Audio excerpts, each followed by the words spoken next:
തെന്നിന്ത്യയിലെ സുപ്രസിദ്ധ cinema നടൻ പ്രകാശ് രാജ്. അദ്ദേഹത്തെ എല്ലാവർക്കും അറിയാം.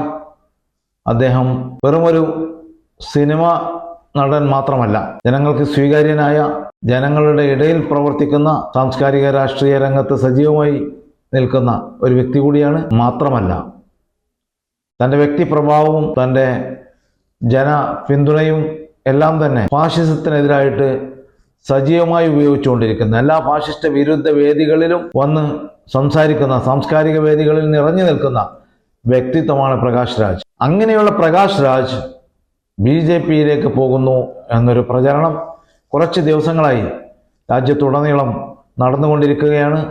സോഷ്യൽ മീഡിയ മുഴുക്കെ നമുക്കത് കാണാൻ സാധിക്കും. പ്രകാശ് രാജിനെ പോലെ ഒരാൾ, BJP വിരുദ്ധനായിട്ടുള്ള ഒരാൾ, ദ്രാവിഡ സംസ്കാരത്തിന്റെ ഭാഗമായിട്ടുള്ള ഒരു മഹത് വ്യക്തി, അദ്ദേഹം BJPയിലേക്ക് പോകുന്നു എന്ന് കേട്ടാൽ ഞെട്ടാത്തവരായി ആരാണുള്ളത്? അപ്പോൾ BJPക്കെതിരായി സംസാരിച്ചു കൊണ്ടിരുന്ന, BJPക്കെതിരായി പ്രവർത്തിച്ചു കൊണ്ടിരുന്ന, അല്ലെങ്കിൽ സംഘപരിവാറിനെതിരായി പ്രവർത്തിച്ചു കൊണ്ടിരുന്ന ആളുകൾ, പ്രമുഖ വ്യക്തികൾ ഓരോരുത്തരായി BJPയിലേക്ക് പോയിക്കൊണ്ടിരിക്കുന്നു എന്നൊരു പ്രതീതി രാജ്യത്തുടനീളം സൃഷ്ടിക്കപ്പെടുകയാണ്.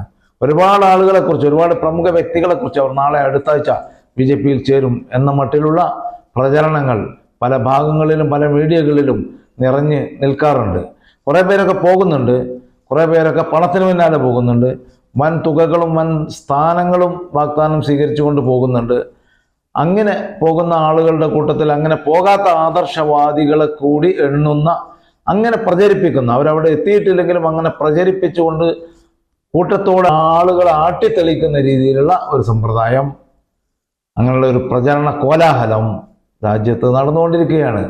അപ്പോൾ പ്രകാശ് രാജ് ഇത് കേട്ടിട്ട് ചിരിച്ചുകൊണ്ട് പ്രകാശ് രാജ് പറഞ്ഞു, ഞാനിപ്പോൾ ലഡാക്കിന് സംസ്ഥാന പദവി നൽകണമെന്നാവശ്യപ്പെട്ടുകൊണ്ട് സോനം വാങ്ചോക്ക് നടത്തുന്ന നിരാഹാര സമരത്തിൽ പങ്കെടുത്ത് തിരിച്ചു വന്നതേയുള്ളൂ എന്നാണ് പറഞ്ഞത്. ഇനി അവർക്ക് എന്നെ വേണമെങ്കിൽ, അവർ വില പറഞ്ഞുകൊണ്ടിരിക്കുന്നുണ്ട്. പക്ഷേ പ്രകാശ് രാജ് പറയുന്നു, വളരെ അർത്ഥവത്തായ ഒരു വാക്കാണ് അദ്ദേഹം പറയുന്നത്, എന്നെ വിലക്കെടുക്കാൻ മാത്രം പണക്കാരല്ല, സമ്പന്നരല്ല BJP എന്നാണ് പ്രകാശ് രാജ് പറഞ്ഞിരിക്കുന്നത്. അതായത് എൻ്റെ ആദർശത്തെ വിലക്കെടുക്കാൻ മാത്രം സാമ്പത്തിക ശേഷി BJPക്കില്ല എന്നാണ് പരിഹസിച്ചിരിക്കുന്നത്.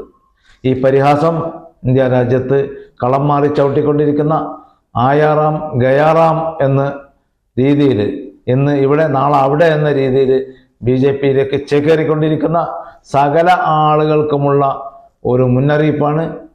തൻ്റെ പോരാട്ടം തുടരും എന്ന് തന്നെയാണ് പ്രകാശ് രാജ് ഈ ഒരു പ്രസ്താവനയിലൂടെ തെളിയിച്ചിരിക്കുന്നത്.